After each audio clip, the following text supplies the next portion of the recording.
ये जो हमारा ब्रह्मांड है ना, ये बहुत ही विशाल है और ऊर्जा से भरा हुआ है। तारे जलते हैं, चमकते हैं और अंत में बुझ जाते हैं। लेकिन इन विशालकाय तारों को शक्ति कहां से मिलती है? इसका जवाब छुपा है तारों के केंद्र में, जहां न्यूक्लियर फ्यूजन नाम की एक प्रक्रिया से अकल्पनीय ऊर्जा निकलती है। फ्यूजन मतलब परमाणुओं के नाभिकों का आपस में जुड़ना धरती पर स्वच्छ और लगभग असीमित ऊर्जा के भविष्य की कुंजी है।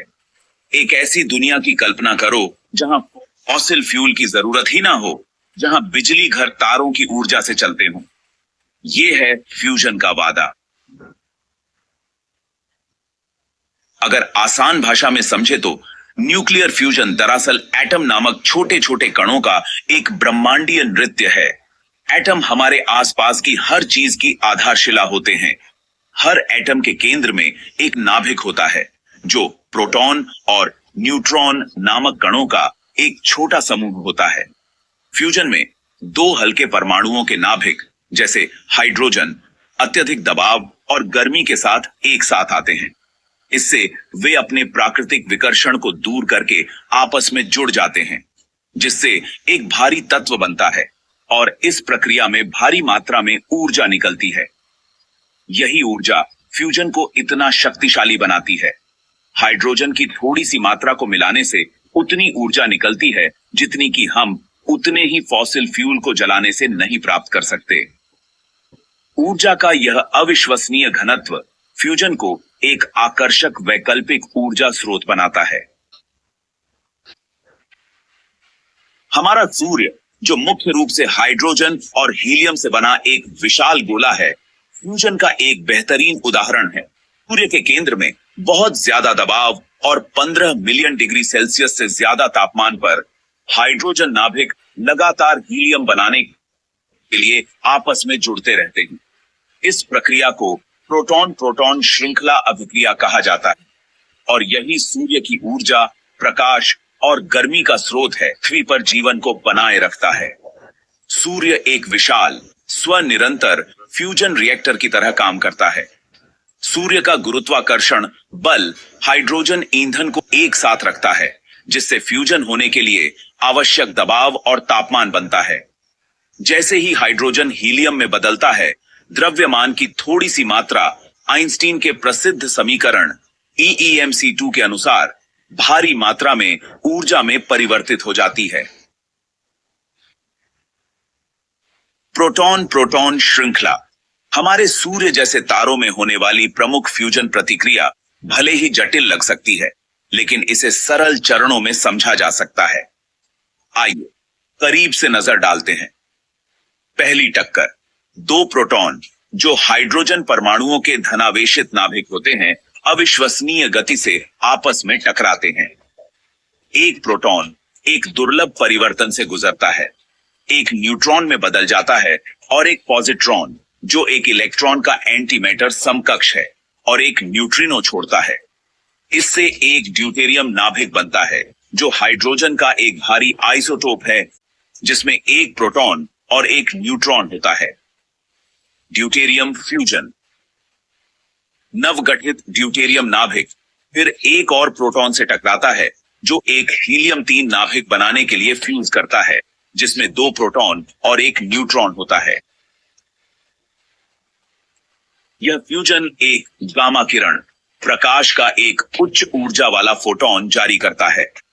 हीलियम टक्कर। अंत में 2 हीलियम 3 नाभिक आपस में टकराते हैं जो एक स्थिर हीलियम 4 नाभिक बनाने के लिए फ्यूज करते हैं, जिसमें 2 प्रोटॉन और 2 न्यूट्रॉन होते हैं। यह अंतिम फ्यूजन 2 प्रोटॉन को वापस सौर प्लाज्मा में छोड़ता है, जहां वे आगे फ्यूजन प्रतिक्रियाओं में भाग ले सकते हैं। प्रारंभिक प्रोटॉन टक्कर से लेकर हीलियम 4 के निर्माण तक की यह पूरी प्रक्रिया मुख्य रूप से गैमा रेयों और ऊर्जावान कणों के रूप में भारी मात्रा में ऊर्जा जारी करती है। ये गैमा रेयें सूर्य के केंद्र से धीरे धीरे बाहर की ओर अपना रास्ता बनाती हैं, सतह तक पहुंचने और सूर्य के प्रकाश के रूप में अंतरिक्ष में विकीर्ण होने में हजारों साल लग जाते हैं। भाग 5, फ्यूजन और ऊर्जा, EAMC2 कार्यरत। फ्यूजन के प्रभावशाली ऊर्जा उत्पादन की कुंजी आइंस्टीन के प्रसिद्ध समीकरण E बराबर mc वर्ग में निहित है।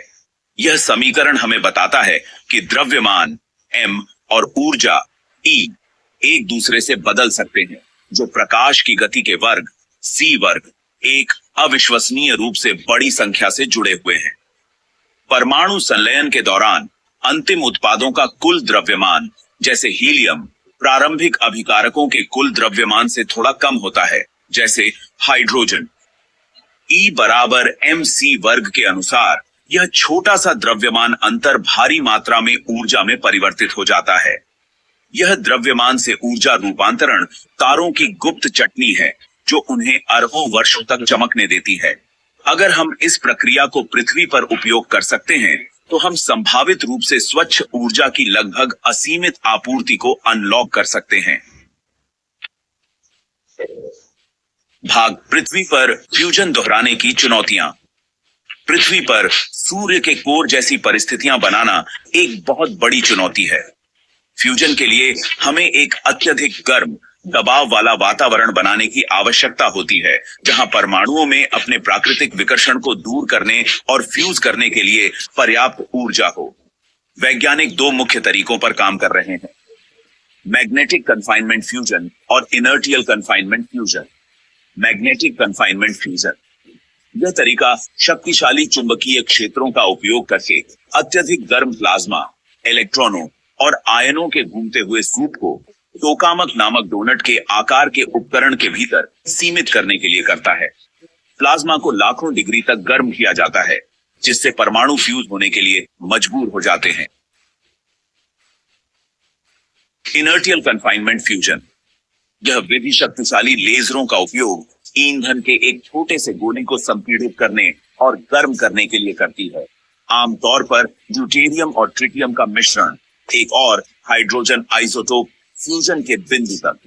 दोनों तरीकों को महत्वपूर्ण तकनीकी बाधाओं का सामना करना पड़ता है।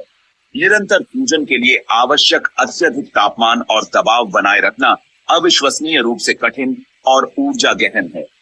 हालांकि गति कर रहे हैं और फ्यूजन पावर का सपना धीरे धीरे हकीकत बनता जा रहा है। भाग 7 फ्यूजन बनाम विखंडन। दो प्रतिक्रियाओं की कहानी।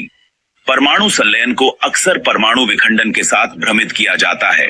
वह प्रक्रिया जो मौजूदा परमाणु ऊर्जा संयंत्रों को शक्ति प्रदान करती है, जबकि दोनों प्रतिक्रियाओं में परमाणु नाभिक शामिल होते हैं और ऊर्जा निकलती है, वे मौलिक रूप से भिन्न सिद्धांतों पर काम करते हैं। फ्यूजन, जैसा कि हमने चर्चा की है, में भारी बनाने के लिए हल्के नाभिकों को एक साथ फ्यूज करना शामिल है। इस प्रक्रिया में ऊर्जा जारी होती है। यह वह प्रक्रिया है जो तारों को शक्ति प्रदान करती है। दूसरी ओर विखंडन में भारी परमाणु नाभिकों को विभाजित करना शामिल है, जैसे यूरेनियम या प्लूटोनियम। हल्के नाभिकों में इस प्रक्रिया में ऊर्जा जारी होती है।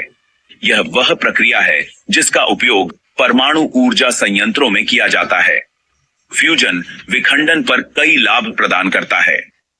प्रचुर मात्रा में ईंधन फ्यूजन प्रतिक्रियाएं आसानी से उपलब्ध हाइड्रोजन समस्थानिकों पर निर्भर करती हैं, जो समुद्री जल में प्रचुर मात्रा में हैं, जो इसे वस्तुतः एक अटूट ऊर्जा स्रोत बनाती हैं। स्वच्छ ऊर्जा फ्यूजन प्रतिक्रियाएं उपोत्पाद के रूप में हीलियम, एक अक्रिय गैस का उत्पादन करती हैं, जो इसे विखंडन की तुलना में बहुत अधिक स्वच्छ ऊर्जा स्रोत बनाती है, जो रेडियोधर्मी अपशिष्ट पैदा करती है। अंतर्निहित सुरक्षा फ्यूजन प्रतिक्रियाएं स्वाभाविक रूप से सुरक्षित हैं। विखंडन प्रतिक्रियाओं के विपरीत, जो अनियंत्रित श्रृंखला प्रतिक्रियाओं का अनुभव कर सकते हैं, फ्यूजन प्रतिक्रियाओं को बनाए रखना मुश्किल है और यदि परिस्थितियां सही नहीं हैं, तो आसानी से रोक दी जाती हैं। भाग 8 फ्यूजन का भविष्य। क्षितिज पर एक किरण। फ्यूजन पावर वैज्ञानिकों और इंजीनियरों का एक लंबे समय से सपना रहा है, जो एक स्वच्छ और टिकाऊ ऊर्जा भविष्य का वादा करता है। जबकि हमने अभी तक एक आत्मनिर्भर फ्यूजन प्रतिक्रिया हासिल नहीं की है जो खपत से अधिक ऊर्जा का उत्पादन करती है, हाल के वर्षों में महत्वपूर्ण प्रगति हुई है। फ्रांस में आईटीआर परियोजना की तरह बड़े पैमाने पर अंतरराष्ट्रीय सहयोग फ्यूजन अनुसंधान की सीमाओं को आगे बढ़ा रहे हैं। आईटीआर, जो इंटरनेशनल थर्मोन्यूक्लियर एक्सपेरिमेंटल रिएक्टर के लिए है, का उद्देश्य दुनिया का सबसे बड़ा टोकामक बनाकर और एक जलते हुए प्लाज्मा, एक आत्मनिर्भर फ्यूजन प्रतिक्रिया को प्राप्त करके फ्यूजन पावर की व्यवहार्यता का प्रदर्शन करना है। भाग 9, फ्यूजन अनुप्रयोग। एक स्थायी भविष्य को शक्ति प्रदान करना। फ्यूजन पावर का सफल विकास मानवता के लिए एक गेम चेंजर होगा। एक ऐसी दुनिया की कल्पना करें जहां बिजली संयंत्र आसानी से उपलब्ध समुद्री जल से स्वच्छ, सुरक्षित और लगभग असीमित ऊर्जा उत्पन्न करते हैं, जिससे जीवाश्म ईंधन पर हमारी निर्भरता समाप्त हो जाती है। ग्रीन हाउस गैस उत्सर्जन में गिरावट, जलवायु परिवर्तन के प्रभावों को कम करना और एक स्थायी भविष्य का मार्ग प्रशस्त करना। वैश्विक ऊर्जा परिदृश्य बदल गया है, जो दुनिया के सबसे दूरस्थ कोनों तक भी सस्ती और विश्वसनीय ऊर्जा तक पहुंच प्रदान करता है। ऊर्जा उत्पादन से परे, फ्यूजन तकनीक में इमेजिंग और कैंसर उपचार के लिए चिकित्सा, आइसोटोप उत्पादन से लेकर उन्नत सामग्री विज्ञान और अंतरिक्ष अन्वेषण तक विभिन्न उद्योगों में क्रांति लाने की क्षमता है। भाग 10, निष्कर्ष। फ्यूजन। क्षितिज पर एक सितारा। परमाणु संलयन, वह प्रक्रिया जो तारों को शक्ति प्रदान करती है, पृथ्वी पर एक उज्जवल भविष्य के लिए अपार वादा रखती है। जबकि इस शक्तिशाली प्रतिक्रिया को दोहराने और नियंत्रित करने में महत्वपूर्ण चुनौतियां बनी हुई हैं। स्वच्छ, सुरक्षित और लगभग असीमित ऊर्जा के संभावित लाभ इसे एक लक्ष्य के लायक बनाते हैं। जैसे जैसे हम फ्यूजन के रहस्यों को उजागर करते रहते हैं, हम अनिवार्य रूप से सितारों तक पहुंच रहे हैं।